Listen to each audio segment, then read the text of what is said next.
What if I told you that the very chemicals linked to cancer, infertility, and neurological disease might soon be legally untouchable? Imagine waking up one day to discover that no matter how many people fall sick, no matter how many families are torn apart, the companies responsible cannot be sued. That nightmare isn't a distant possibility. It's happening right now, hidden inside a bill most Americans have never even heard of. This is Section 453, an obscure little clause that could erase thousands of lawsuits, silence victims, and grant chemical giants immunity forever. We're talking about pesticides, herbicides, fungicides, the very poisons sprayed on our food, our soil, and ultimately into our bodies. The same chemicals that the World Health Organization has already called a probable carcinogen. If this passes, justice vanishes, health costs skyrocket, and the corporations that profit from destruction will walk away untouched. Welcome to the Nutrition Institute, where we uncover the truths others want to bury. Stay with me until the end, because what you're about to hear may change the way you see your food, your health, and even the future of our laws. Before we dive in, make sure to subscribe to the channel. Your support gives us the strength to keep exposing what matters most. I want you to imagine something for a moment. Imagine that a law is passed in your country that quietly rewrites the rules not to protect people like you and me, but to shield the corporations that profit from our suffering. Imagine if you or a loved one were harmed by a chemical product, maybe even developed cancer, and you found out there was no way to seek justice. No matter what happened, no matter how strong the evidence, the companies responsible would be legally untouchable. That isn't a dystopian novel. It's the reality we're staring down right now with something called Section 453. This little clause, buried inside a larger bill, could change everything. It may sound technical, like just another piece of boring legislative language, but in reality, it's a time bomb. If Section 453 passes, all lawsuits related to pesticides, herbicides, insecticides, and fungicides could be wiped away. Families who have lost loved ones to cancer linked to glyphosate gone. Farmers who have battled Parkinson's after years of exposure gone. The legal pathway to hold these corporations accountable would disappear. Let's stop and think about what that means. Right now, people have been able to sue Monsanto, now owned by Bayer, for the harm caused by Roundup. Their flagship weed killer, Roundup, contains glyphosate, a chemical that the World Health Organization has classified as a probable human carcinogen. Thousands of people have gone to court saying this product gave them cancer, and the courts listened.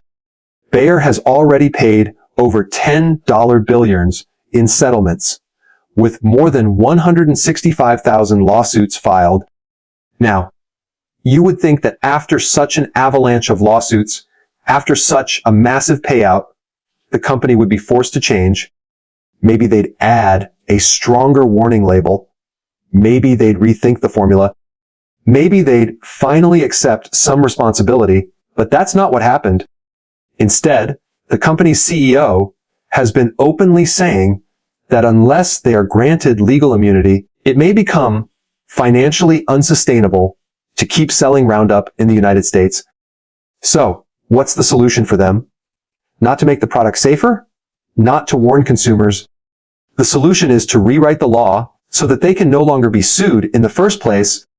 Section 453 is that solution. It's not about protecting farmers, as they claim. It's about protecting corporations from the consequences of their own products. And here's the thing that makes my blood boil. They're dressing it up as though it's for our own good.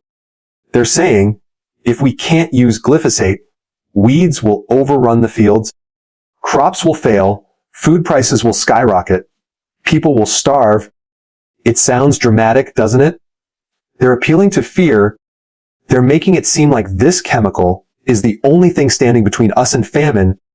But let's be honest with ourselves. Sure, glyphosate might make farming cheaper in the short term. It might keep weeds down and increase crop yields, but what about the long-term cost? What about the billions of dollars in healthcare expenses that fall on families when people develop cancer or Parkinson's or infertility linked to these chemicals? Who pays for that? Not the companies, not the lobbyists. It's you, it's me, it's every taxpayer footing the bill through skyrocketing healthcare costs. And yet, these corporations have the audacity to claim that they're the ones feeding the world.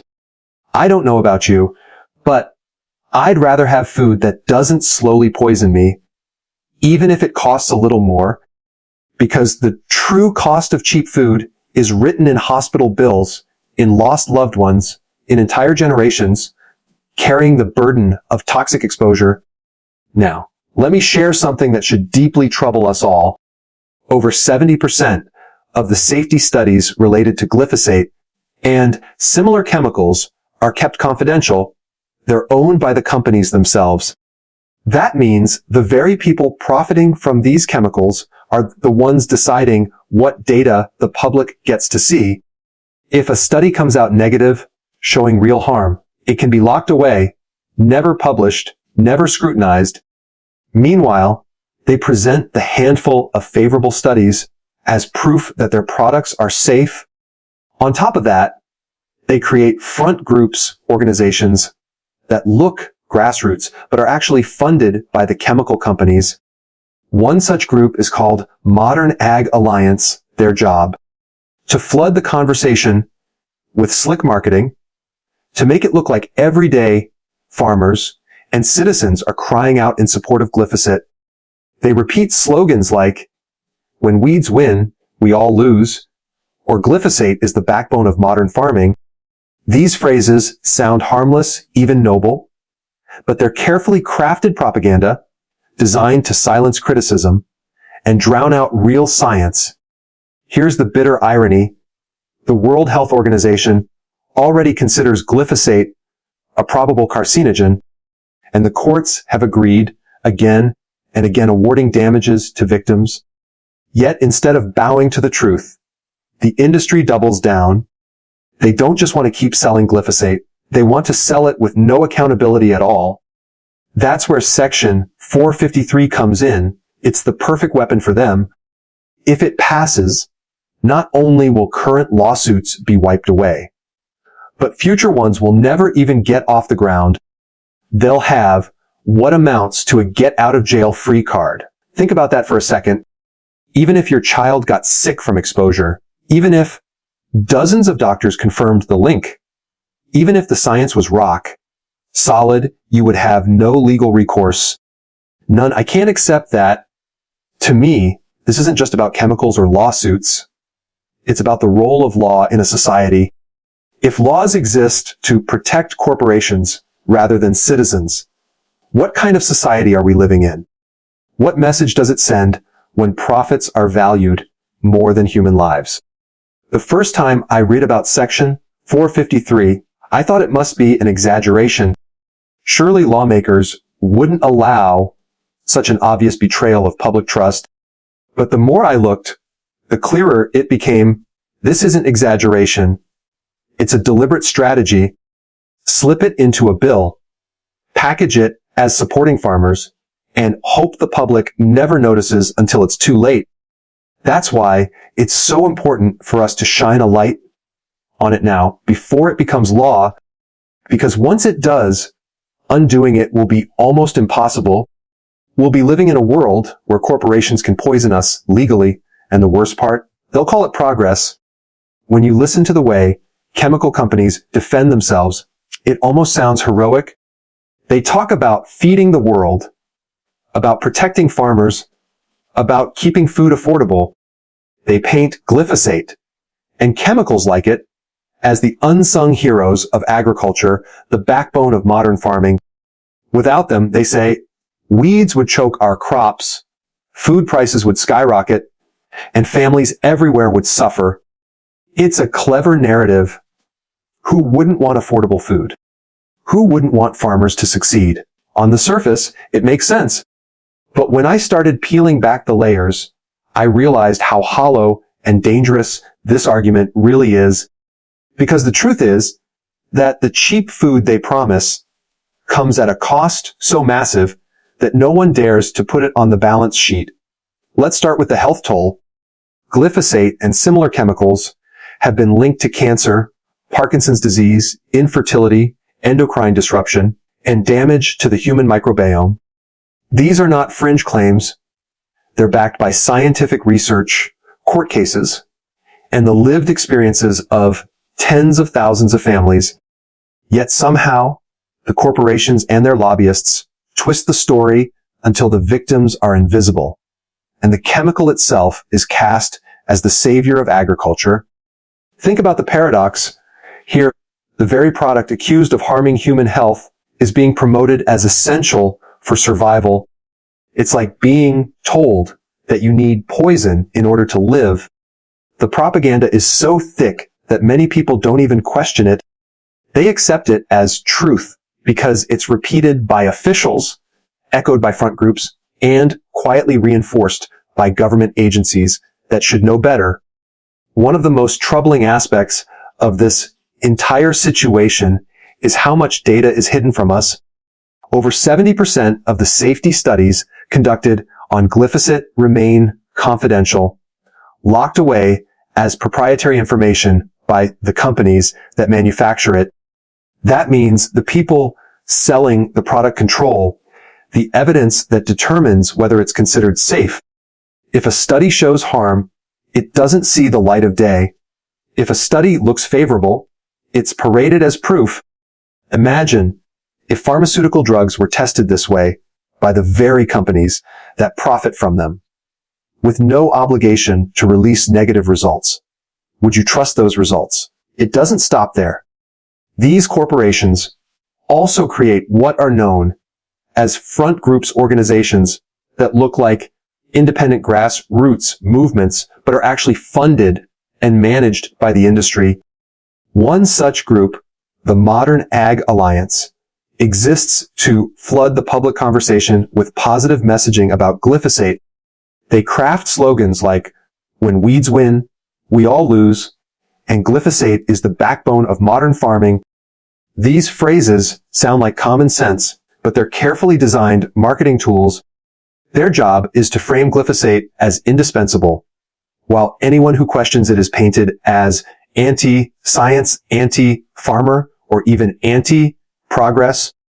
I find this manipulation deeply insulting, not only because it undermines genuine debate, but because it mocks the real suffering of people harmed by these chemicals. Families who have lost loved ones to cancer are dismissed as collateral damage. Farmers struggling with neurological diseases are brushed aside, and the larger conversation is hijacked by PR campaigns designed to make us feel guilty for even asking questions.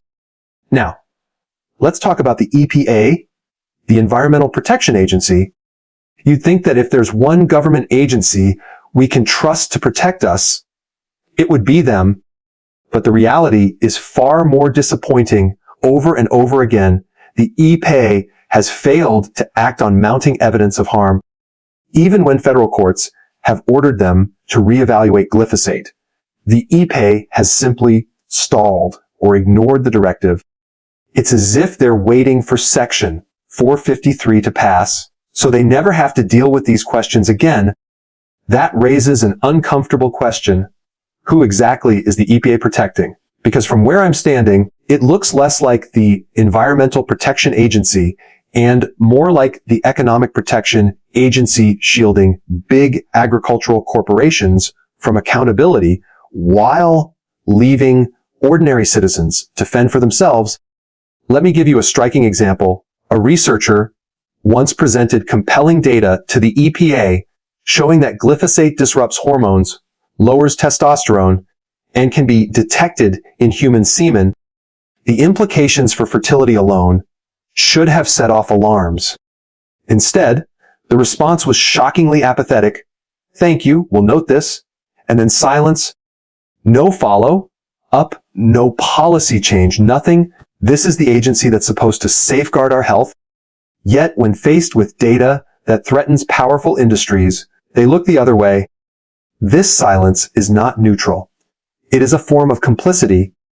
By refusing to act, by refusing to even acknowledge the seriousness of the risks, the EPA is effectively enabling these companies to continue business as usual. And business as usual means more chemicals sprayed on our crops, more exposure in our communities, and more people getting sick. I sometimes wonder if the people inside these agencies realize the weight of their choices. Do they think about the families sitting in hospitals, the parents watching their children suffer, the communities struggling with rising cancer rates? Or have they become so desensitized, so entangled with industry influence, that they no longer see individuals only numbers on a balance sheet? What makes this fight so uneven is the imbalance of power.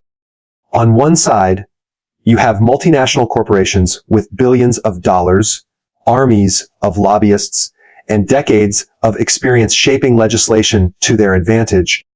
On the other side, you have ordinary citizens' parents, farmers, teachers, workers just trying to protect their families. The scale of money and influence is so lopsided that it feels almost impossible to resist. And maybe that's the point. If they can make us feel powerless, then they've already won. But here's where I see a glimmer of hope. For all the money and influence corporations wield, they still fear one thing: public outrage. They know that if enough people become aware, if enough voices rise up, their political shield starts to crack. That's why they work so hard to control the narrative. That's why they push the food security argument so relentlessly. They're not just defending a product, they're defending the illusion that this product is indispensable. And that's where we come in, because when we expose the illusion, when we refuse to accept their narrative at face value, we begin to take back control. We remind them that democracy isn't just about money. It's about people willing to stand up and say, no, this isn't acceptable. The truth is, glyphosate is not the backbone of farming. Farmers have grown food for thousands of years without it. Entire agricultural systems are being built today that reject it. Yes, they may be more labor intensive. Yes, they may require new methods, but they prove something important. We are not locked into this toxic dependency. The choice to continue using glyphosate isn't about survival, it's about profit. And that distinction matters. So when chemical companies tell us that banning glyphosate will lead to famine, I hear something different. I hear desperation. I hear corporations terrified of losing their grip on agriculture. And I hear the echo of every industry that ever claimed its harmful product was essential, from tobacco to asbestos to opioids. History has shown us that these claims don't stand the test of time. But if we don't challenge them now, the cost will be written on our bodies and in our future.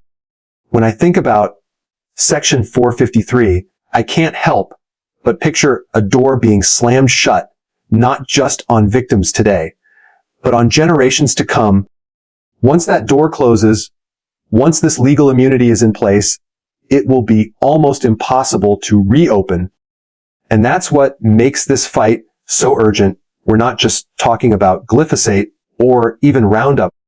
We're talking about 57,000 different chemicals that could suddenly be placed under the same protective shield. Let that number sink in for a moment. 57,000.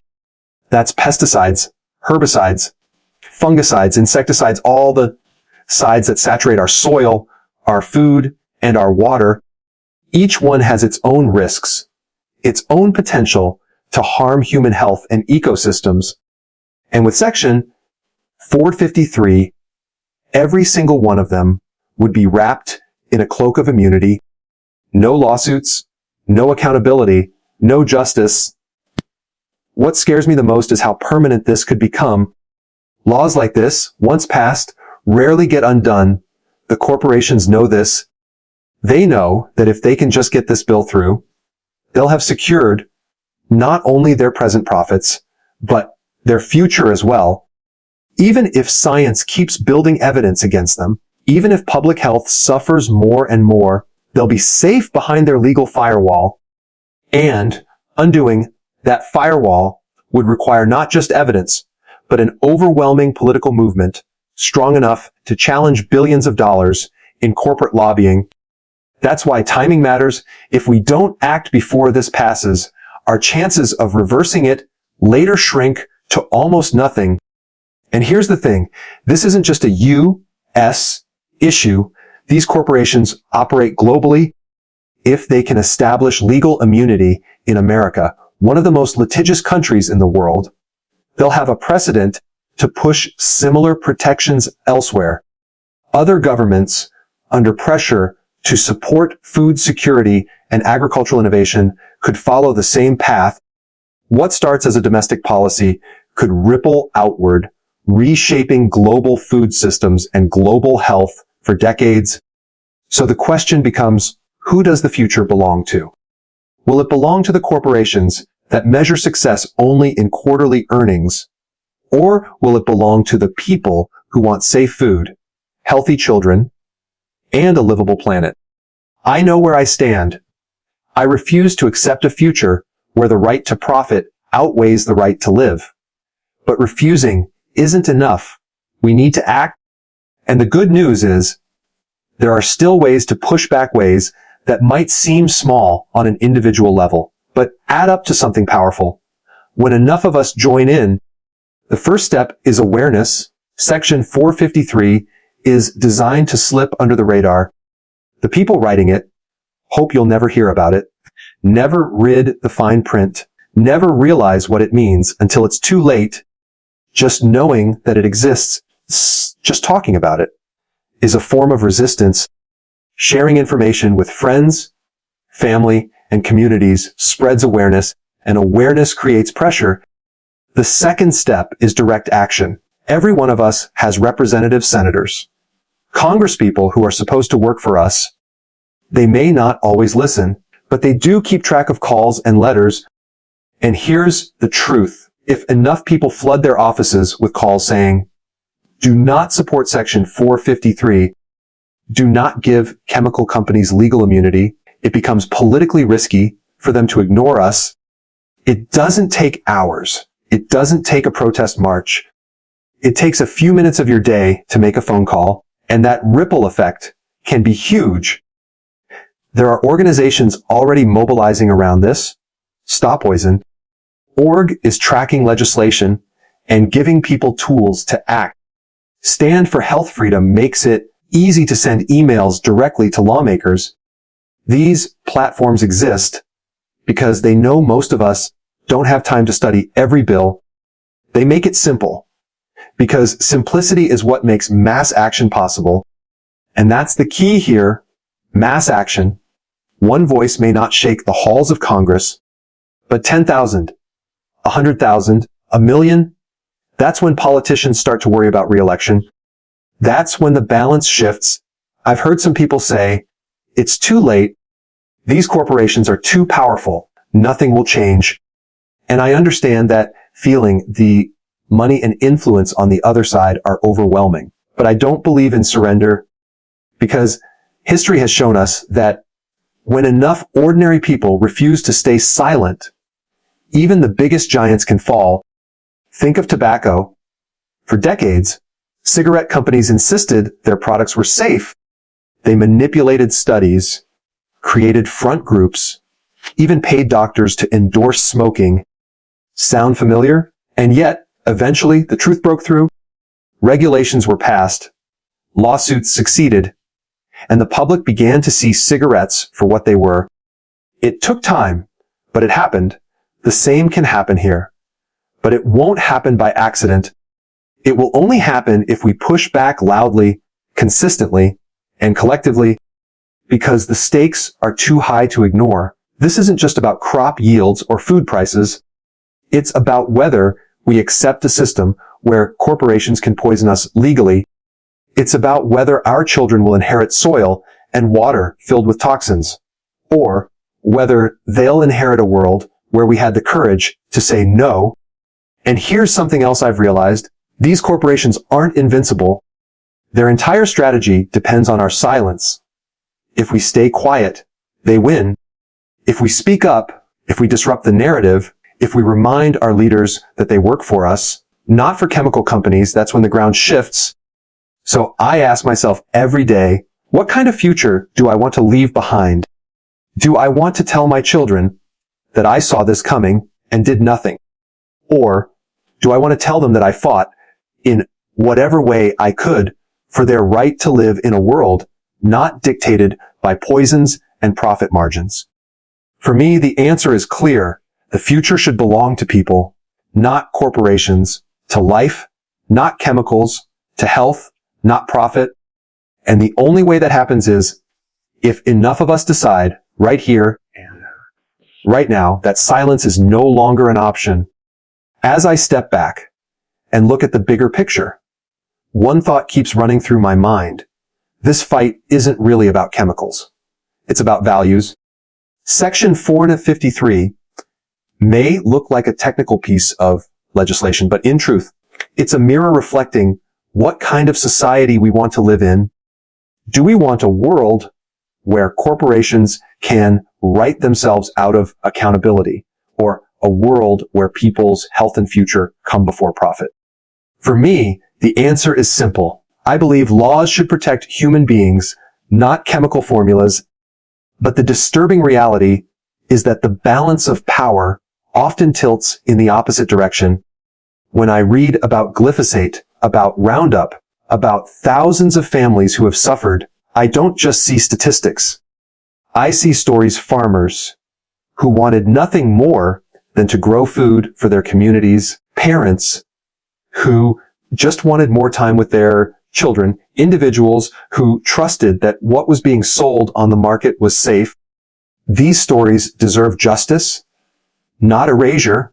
The biggest lesson I've drawn from all of this is that silence has consequences. When we don't speak up, when we accept the narrative that this is just how things are, we hand over our power. And power, once given away, is rarely returned.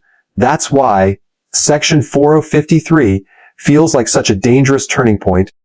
It's not just about the lawsuits it would erase, it's about the precedent it would set. If corporations can erase accountability with the stroke of a pen, what will stop them next time? But here's the hopeful side. Change doesn't come from a single hero riding in to save the day. It comes from thousands, even millions, of ordinary people deciding that they will no longer be silent. History proves this. Tobacco was once untouchable. Asbestos was once defended as safe. Even opioids were marketed as harmless. Yet in each case, public pressure, lawsuits, and relentless exposure of the truth eventually brought accountability. It didn't happen overnight. It happened because people refused to let lies become the final word. So what can we do now in our own lives? First, we can stay informed. Awareness is power, and sharing that awareness multiplies it. Second, we can take simple but meaningful actions, calling representatives, signing petitions, supporting organizations fighting for transparency. Third, we can make conscious choices about the food we buy, the farming practices we support, and the conversations we start within our communities. Every choice, every voice is a piece of the larger puzzle. Personally, this has taught me to never underestimate the ripple effect of small actions. A phone call may feel insignificant. A signature may feel like a drop in the ocean, but together they form waves strong enough to move even the largest institutions. So I leave you with this question. Do you believe corporations should ever be given legal immunity for products that can harm people? Share your thoughts in the comments below. I'd love to hear your perspective, and so would everyone else who is part of this conversation. And if you found value in this video, I invite you to subscribe to the Nutrition Institute. Your support gives us the energy and determination to keep creating content that exposes what matters and empowers you to protect your health and your future. Together, we can be louder than the silence they depend on.